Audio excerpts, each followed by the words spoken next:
Oh, you're getting that? Unbelievable. Yeah. Mate, real quick, what's the most common complaint you ever hear about Synology hardware? Real quick. You know, that this bloody hardware. My grandma's dial-up internet is faster than the current ones. Have you ever looked at some of the old Synology hardware? I don't know if you've noticed, right, real quick. So this is the DS107, right? This is from 2007. This has got a 1-core, 266 megahertz processor and 64 megabytes of memory. I'm pretty sure my printer has got higher specs than this now. Right, next. Then, roll forward a few years. What have you got? You've got this quote-unquote beast. This is the DS209 Plus 2. It has got a 1-core, 1.06 gigahertz processor and half a gig of memory. Oh, be still my beating heart. But it doesn't end there. After that, we've got this absolute beauty. This is the USB Station 2 Step Up the Streets. They never thought there'd be a sequel. This is a box where you connect your little USB devices into, your printers, make an external drive network accessible, knocked around for about 85 quid. Pretty cheap, and basically it's the literal equivalent of making a hard drive remote access and accessible over the network there. I'll be honest, that's an absolute beaut. But it doesn't stop there, my friend, on this QVC channel of pain. There was, of course, my personal favourite, the gem in my collection, the 213 Air. This is the device that is a NAS that has Wi-Fi built into it. They said it shouldn't be done. They said it couldn't be done. But yet here we are. It's got a Marvell 1.6 gigahertz processor and a quarter of a gig of memory and can travel data in up to 30 megabytes per second. What I'm saying is, at least they have been innovating a little bit. And for those in doubt about when the next firmware update's coming, don't worry, it comes on a CD.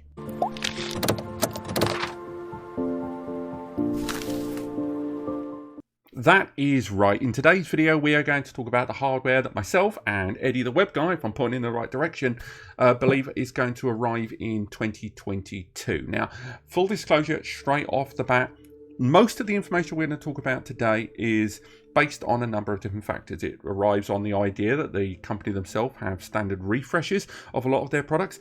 Also, we have been monitoring a lot of the hardware channels and purchasing, and ultimately you can see where large stocks and large quantities of certain processors and certain components are being purchased. And a lot of the time you can't find out who's purchasing them, but you can make some bloody educated guesses, it has to be said.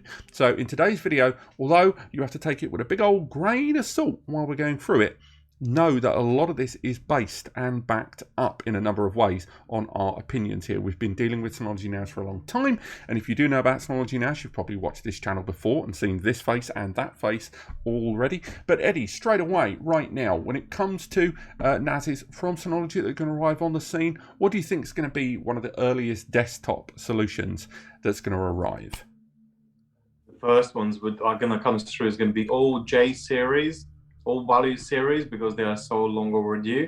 Because obviously it was very difficult this current climate during the pandemic, release new models, but these are really long overdue because now we have become to the point where J series are actually the same, have same hardware what value series, where before they used to be the 18. Slight difference. These are a processor inside. Now it's the same CPU. So it makes no sense. So it's like banging on the door. Every moment it's just going to burst through. I mean, there have been other J series. Let's be realistic about this. The 420J and the 120J, they arrived in middling periods of 2020 and 2021. But the 120J was this stopgap repair on the previous generation that had next to no memory of utilization. And the 420J, hell, I'm pretty sure I saw that in 2018-19 when I was in Germany there. So again, as you say, these J series are long overdue there, and that goes with the value series as well, of course. So current generations of the value in the J series, for those that aren't aware, there's the DS118. My God, when was that? DS218, DS218 Play, and the 120J and the 420J that we've described there in the value series. Now, it is worth highlighting that we think there's going to be some router stuff first, maybe because of the stuff that was released at the 2021 event last year. But still, this value series is long overdue, as you say for yourself there. Now, delving a little bit into the hardware specifications there, we can make some moderately educated guesses. Once again, not only because other brands have started looking at their value series, but also because we've seen a lot of those components starting to get purchased and bought up at the point of production. And we're seeing an ARM Cortex A55 processor, a particular new revision of a 64-bit ARM based component there starting to disappear quite rapidly in terms of procurement. Now, this is a 2.0 gigahertz processor there, so it's 4-core as well, 4-thread. No doubt it's going to be bundled together with 1 or 2 gig of DDR4 memory there, but pretty sure this is going to be that hardware makeup of the value series moving forward. There is a couple of different variations of the A55 out there. Realtek, their previous generation, the RTD1296 that a lot of the value series now have inside, that was an ARM A53 Cortex processor. This is a couple of revisions later, but this same logic is extended towards Marvel processors and the Realtek. So the specifics on that ARM Cortex processor there, still up a little in the air because of the deviations in the purchasing there. But I do think this is the processor we're going to see in that value series. When, be lovely to say, wouldn't it, mate? I mean, ideally, people would like to see it at the end of Q1, because soon we're going to talk about the Plus series, which we think will land and not a huge amount of time after that. But, I mean, for you, the value series, what do you want from a value series? You were always a big champion of the DS118 when that was first launched, I think at the end of 2017, start of 18. What did you love about that box? Just real quick.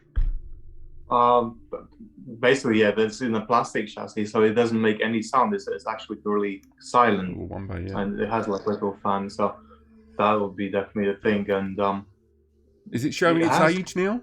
That box, is it showing its age? No, actually not. It still runs. Yeah, it does simple backups and a few bits, but it doesn't really age. To be honest, Realtek's really good to CPU because it still can handle 4K. If you use Synology first-party apps, it can still easily handle 4K transcoding if you access remotely or locally, obviously as well. You don't need like really advanced hardware to stream your 4K movies locally. So it's even though it seems old, but it's still doing a really good job. But the problem is that all new broadband routers already come out with 2.5 gigabits Ethernet. So it's actually soon. Yeah, in some countries already 1 gigabit internet is like surpassing that of the network. Yeah. So internet is becoming faster than local network, which is ridiculous. So.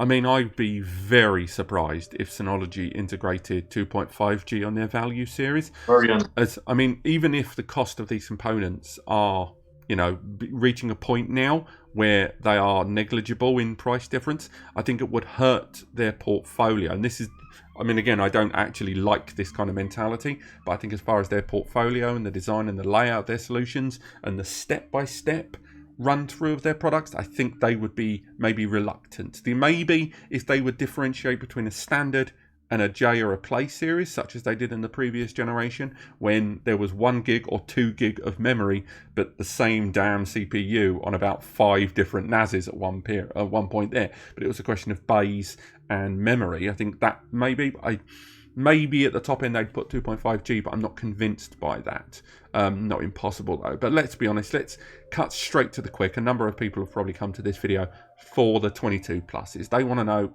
do we think the 22 pluses are going to come this year?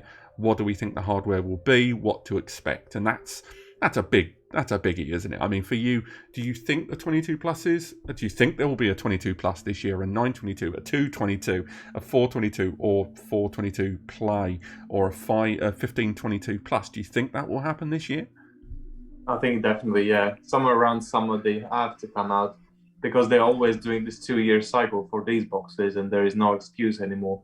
They did release the previous when the older situation with virus started. They still released the new range, and now is about the time to replace it again. So I think it's going to happen this summer, definitely. The previous generation, when it went from the 918 to the 920, that seemed to like it was coming at the very 11th hour. We were so used to these solutions arriving in autumn that when autumn of 2019 came around, a lot of people were like, well, this is about time when a 920 would arrive on the scene. And of course, it took the better part of 10 months later before that NAS finally arrived. It was still within that narrow window that the brand seems to maintain, where I think the end of July is the cut-off for them normally. Maybe August, I don't think there's many exceptions. But for them, if a unit releases in July, they call it that same year. If it happens after July, they give it the revision of the following year. So to maintain, as you mentioned, that structure and that naming convention, as well as the refresh rate and that commitment, then almost certainly, yeah, you're right, some of this year would be that target point for them. Maybe with information slowly appearing online for all of those solutions. But when it comes to the hardware, because let's face it, that's what people want to know about, people have got two big questions. One, the CPU. Two, what is the bloody Ethernet connection going to be? So if I tackle what I think of the CPU side of things, the CPU for me is going to almost certainly be one of two different CPU families. We've already seen a number of different brands integrating that 5000 series Celeron processor there, the N5105 or N5905. The reason for that slight difference, for those who aren't aware, on that CPU convention there, although there are small encoding differences between them, it's because again, the pandemic, which is, I feel like I should take a shot every time we say the pandemic. Intel ended up refreshing that series quite a lot in that time frame. I think there was 3 separate revisions of the same CPU within an acceptable standard generation of a processor there, and it ends up with multiple runs of the same CPU. And we've seen it with QNAP, with the CPU being listed as one of 2 CPUs and even one of 3 in some cases. And it's not unheard of. Synology themselves, when they do their +2 series, they're not unknown to have mixed CPUs within a product line. So I think the first CPU, then this is the more likely choice, will be that N5105 or N5095, which is a quad-core 2.0 gigahertz processor that can be burst up to 2.9 gigahertz per core. The dual-core version devices, so your 422 Plus or 422 Play and your DS222 Plus, those will arrive, if I look at my notes, the N4505, I believe, which again, same clock speed, 2.0 gigahertz to 2.9 gigahertz, but it's a dual core processor, same embedded graphics there as well. But this is the intriguing thing for me. Alongside that CPU having massive procurement and production order, when we see online a lot of the channel traffic, what we can also see is a 6000 series Celeron, the J6412. And again, still a Celeron, still within that product line. It was originally launched in Q2 of 2021. Now, this processor, it wouldn't be unheard of for Synology to go, do you know what? We're going to step it up a notch. It wouldn't be unheard of that they would go for this CPU. Newer and a little bit more longevity in it. A clock speed of 2.0 gigahertz to 2.6, but a great deal more efficient, better memory support. And there's just a little scratchy doubt in my mind that makes me think Synology, thinking we've come to this party mid-2022, we're going to go for that CPU. It would give them a leg up over the competition. Not that they really care about hardware, but also because this would give them, they wouldn't have to deal with that mixed CPU stuff that we've just discussed there. And this CPU arriving mid or Q2 2021 would also lean into that. So I think, although it's more likely the N5000 series processor that I've just discussed, I would not be surprised if Synology, the later the units arrive, that it will arrive with that J6412 base processor there. But of course, moving away from processors there, let's talk about Ethernet connections. What do you think of that, Ed, on these solutions? Where are they going to land on that? I think they have to. They have to, especially if it's going to be 922. If they don't add 2.5, they're going to be laughing stock, really. Because, or at least start doing those adapters. People already in community have created their own drivers. They start using USB adapters because that ridiculous already it becomes. So they'll have to do that. There's no way around it anymore. I think it will come down to a question of how they implement it. Maybe as a way of differentiating more than as they have previously with the CPU quad core versus dual core, 4 gig versus 2 gig, perhaps only the quad core enabled processor systems will arrive for 2.5 GBE if they go down that road. You're right, people have been demanding 2.5 GBE now, way beyond the 920 there. I mean, when the 918 Plus people came out, we're going, what do you mean 1 gig? Get out. People were like that then, and we've seen Realtek in partnership with a few companies. There's an adapter out there now, and it's not NAS supported. We talked about it on the Data News of the Week video. There's an adapter out there now that's 10 GBE to an M2 adapter. Little tiny board, absolutely minute. I can't see them implementing that. It's a Gen, I think it's a Gen 2x2 connection on the M2. I can't see them implementing that, but I can see that as an acceptable medium where they either have to produce a 10 GBE affordable solution down the line in a 4 or 5 or 6 bay, or they're going to have to accept that 1 GBE is just not cutting it. You mentioned it earlier on with connecting to the cloud services. Now, when cloud NAS has always held a better place in terms of connectivity, native, nice responsiveness locally, because you've got that network, you've got your 1 gigabit, you've got your 109 megs. But when I can connect with an external source faster than I can internally, you're right, that's pretty humiliating, really. Kind of removes one of the biggest selling points of your IP there. But I think, what's the point of the NAS anymore? There's no point. And Synology are having a dalliance with 2.5 GBE, aren't they? I mean, dalliance, what a word, love it. They have danced with 2.5 GBE in that new router that's arriving, the RT6600AX that we'll touch on briefly later on. That has a 2.5 gigabit Ethernet, and a WAN and LAN port there. So it's not that they're not prepared to be flexible on this, but my God, it's taken them time. And both of those CPUs I've mentioned just now, both of them have got 2.5 GBE native support built in there. So that excuse isn't there either. So I agree. I think it's going to have 2.5 GBE. I just don't think it's going to be range wide. I think it will only be the higher tier devices. I think it will be the 922 or a 722 solution there. But above and beyond that, I don't think they'll push it much further than that. Otherwise it may destabilize the whole product portfolio unless they launch all of these value, the J's and these 22 pluses all within about 3 to 4 months, which would be an enormous upheaval for their brand immediately. All of that happening at once, that's so unlike them to do that there. Of course, some people may want to inquire about kind of the more business-led desktop solutions. We're not going to talk too much about rack mounts today. We'll sort of touch on why later on. But then, of course, you've got your likes of your 8 bays, your 6 bays, and stuff like that. And they released that 2422 Plus with that Ryzen Based processor inside. Do you think there will be a lot more of the sort of follow-ups to the 6 and the 8 bays this year? There could be. Yeah.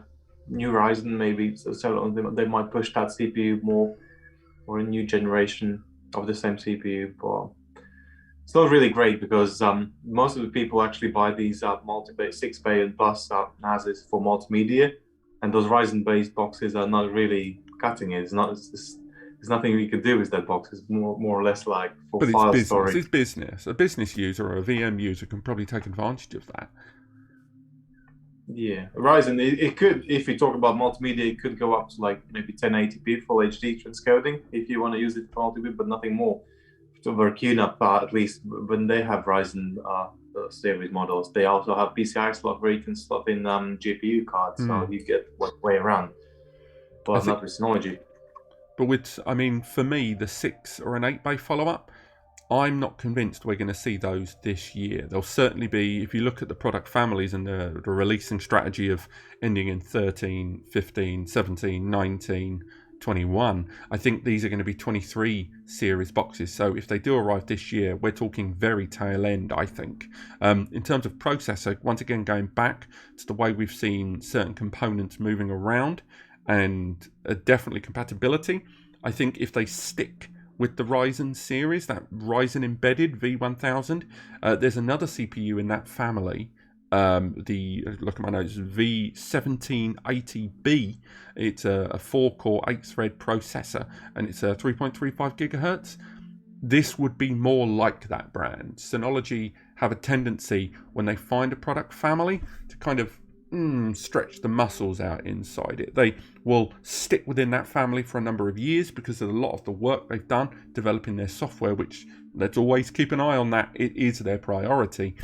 They can work within that. So that we saw them utilizing that Atom or Denverton series and expand within it for a long period of time, same as the Celerons. So I think if they do release one this year, it'll be very much at the tail end. And also, I think if they're going to follow up that, I wouldn't be surprised if that's the CPU they err towards. Again, a lot of what we're covering should be linked in the description below as well. But again, keep an eye on that, because that CPU, it's not flying out the gate like some of the processors we've talked about and a lot of the activity around it, but it is spiking. There's little noticeable points there. So again, moving slightly away from the subject of like desktop NASs and even NAS in general, let's talk about some of the spiky outside there things.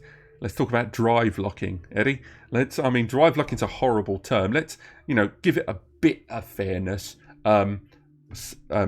More concise support and compatibility lists for hard drive media, as I'm sure a Synology rep would say. Drive locking. So do you think this is something, one, that's going to be extended beyond business class systems? And two, do you think there'll be evolutions within the Synology drive media model?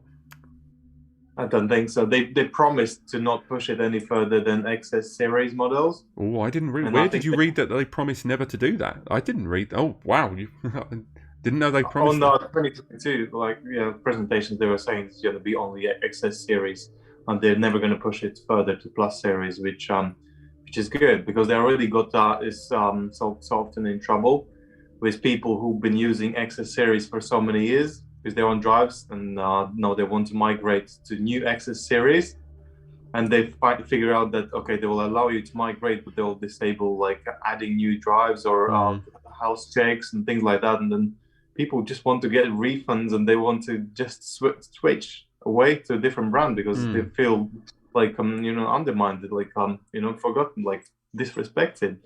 I think so. They're facing lots of issues, with existing customers. For me, there's a slight levering point there. So, one, there's the idea that Synology could make the argument that their solutions, they've tried and tested these drives, they've optimized it for these drives. They want to say that this box can do X, Y, Z, but it can only do X, Y, Z with these drives or with their PCI upgrades or with their memory, which again, how much of that is rhetoric and how much of that is true, I don't think is very easy to identify. But one thing I would argue with you there is when you mentioned about it only being XS series, the DS2422 Plus 12A, that only has support for Synology only drives. So it's not unheard of that they wouldn't extend that logic. Now, I don't think they could ask someone that's got a 1, a 2 or a 4 bay Plus series disk station that they have to use the Enterprise or Pro series grade HAT5300 hard drives, but that doesn't stop Synology maybe bringing out a non-Enterprise hard drive.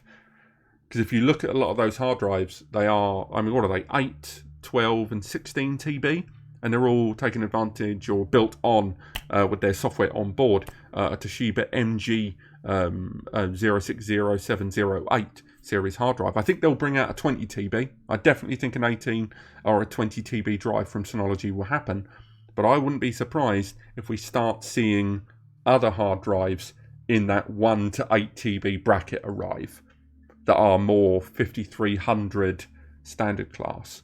Maybe not this year. Maybe they've kind of pushed it as much as they can for now, but I wouldn't be surprised if that happens. And if they go down that road, that's when compatibility might change. But again, all ifs, all buts. I know we don't always agree on these things. Exactly, and behind this smoke screen of all vulnerabilities and that a ransomware happening to QNAP, lots of people will think like, I still get the security with Synology as well. Just get their drives and pay extra. So they are trapped in a corner. Lots of people thinking like, well, I have no choice anymore. Is it Synology or or trouble? It's a horrible state of affairs. I mean, there is hardware that we, of course, know about in one shape or form. I mean, we mentioned the router series there with that new Wi-Fi 6 router. They've kind of indicated in a number of different places that it's going to be within the Q1 hopeful period. There's definitely going to be a big update in SRM, Synology Router Manager, and I think that would probably be a likely jump that they do both of those together, that there'd be a big SRM update in line with the router at the same time. I think they did that before with the mesh router system. The DVA, there's that little 2-bay DVA box there, which we still don't know a vast amount about. Whether that is taking advantage of an inbuilt graphics card in that 2-bay, which would be quite compact, or if it's taken advantage of, and I've already packed it away, the Google M2 TPU, that little M2 adapter that greatly assists AI operations. I'm still surprised even now that we've not seen integration of that component in Synology platforms there, because they've got a great surveillance platform there, and they've got all of those AI services that are limited to technically 2 NASs right now, 3 when they release this 2-bay. So I kind of hope we see them integrating the Google Coral, that TPU engine there. Do you remember that 60-bay rack mount thing? Do you remember that? I used it. Was it? I can't even remember the model ID now. It's been so long. And I'm sure someone will correct me in the comments, but I made a whole video about that. I remember at 2 different kind of trade events, they had a concept, and it was a 60-bay rack mount. And that was back in like 2018. Haven't heard a thing. So either that has been formally canned, or that's one of those big things that they're working on. And again, every year I think I've talked about, is that thing coming? And it's getting to a point now where I think I either have to, give up the ghost or challenge them on it. But can you think of much else that might happen from Synology in 2022? I think routers, the routers will come out any minute, because they're already talking about 6E Wi-Fi, which is already even faster than 6. Because what Well, it Synology is uses that working on other is just band. It's not significantly, but yeah. It's significant increase in speed, and they're also talking about Wi-Fi 7, but obviously that's not going to come out for another 5 years at least, probably. I think so that DVA, they're actually stepping back as well, because there's so many features removed. Actually, a new one, because when they were announcing this new August, they were this smart AI which could recognize the bags are left there, and things like that, which they're not talking about anymore. They're just like face counting and things like that. I think so. I kind of touched on this earlier in the video, but I'm surprised we've not seen a more affordable 10 gigabit Ethernet solution from Synology. I know a lot of people, when they look at the Synology portfolio and they look at, say, the DS920 and go, how much? And they look, not in that voice, but they look at that and then they go, well, why hasn't it got 10 GBE?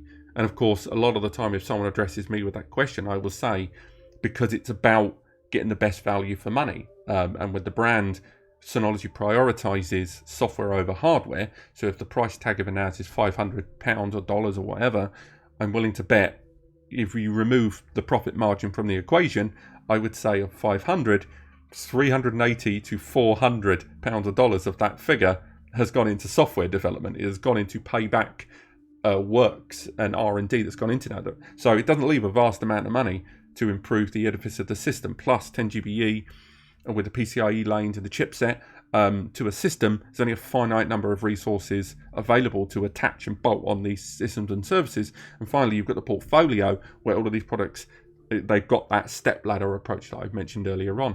Nevertheless, despite all of that, where is an affordable 10G solution from them? Because if you look at every other brand, they have now 10G affordable solutions in 4-bay, 6-bay, and 8-bay. Synology's affordable 10G solution is the 1621XS. 1621XS. So that's £1,600, I believe. I might be wrong there, including tax. Might be a bit off there. But, if you're, Fortune 100 or whatever, 500 company, blue chip or whatever, yes, that's a drop in the ocean. But if you're an editor That's a big investment, and those solutions require Synology only hard drives, which means you have to go for these 3 capacities. It's just not affordable. They've there's that word again, they've dallianced with affordable 10G in the past when they released the 1517 and the 1817 non-plus, but even they were not affordable and had very weak internal architecture that hitting 1000 megs was feasible, but the system really put its back out doing it. And now we've got not only ARM 64-bit processors that are 10 gigabit Ethernet supported, but it's considerably easier to create a high throughput, low resource consuming system at 4 bays and still stay at the £400 to £500 limit. So the fact that Synology's not done that is either a conscious decision or it is something that will be addressed in 2022. Unfortunately, we have genuinely no idea. I would love to see that happen, but that's more than all of the stuff we talked about. That's what I want to see from this brand. I love their software. I like the position they take on their software, but the hardware, much like my introduction when I'm waving around gubbins like this, I want to see things get more interesting with that, because as you say, with challenges of external connectivity being, faster performing and higher bandwidth potential than an internal server, that's a big thing they're missing out on, particularly when they're pushing C2 cloud so damned hard, There you go. You've got nothing to say. Again, exactly. Yeah. So I'm going to get off my soapbox. That's ever going to be a thing. But 10 gigabit, definitely. Everyone wants a box which will be 10 gigabit ready and cost less than $1,000 or pounds. It doesn't even need to be 600 or 7. Just anything under £1,000, But again, maybe this is something they'll address. But I think we should wrap things up here. This has been what we think is going to happen from Synology in 2022. It's what we've based on evidence, it's what we've based on supposition, on the history, and of course, some idealistic stuff there at the end. Maybe you disagree, maybe you agree. Why don't you put your formulated opinions and your own predictions in the comments below? And it'll be great to come back to this video in 6 or 8 months and see who was right and who was wrong. I really hope I was right. Now, if you do want to learn more, of course, click subscribe. Hopefully a lot of the stuff we talked about today will be broken down into a NAS Compare article linked in the description. And of course, click like if you've enjoyed this video. It genuinely helps us understand what we're doing right and makes each video better than the last. Finally, if you're still on the fence and you don't know what you want to buy, what should they do, Eddie? They should send an email to us. Probably we can help. The free advice section down below in the comments. It's a completely free service. We don't do anything with your email. Couldn't give a stuff about your email. It's got a donate button. Use it, ignore it. It's up to you. It's manned by 2 humans, me and Eddie the web guy. I think I'm pointing the right way still. And again, we answer them as quickly as we can. It might take us an extra day or so. It's a free service. And I'll be honest with you, looking at the cost of hiring an IT tech to look at your setup and let you know what's the best thing to buy for your setup can be expensive. So again, take advantage. It may be a short reply, it might be an abrupt reply, but it will answer the best we can. Thank you so much for watching. Eddie, I will see you on another video, and the rest of you that are watching this, cheerio.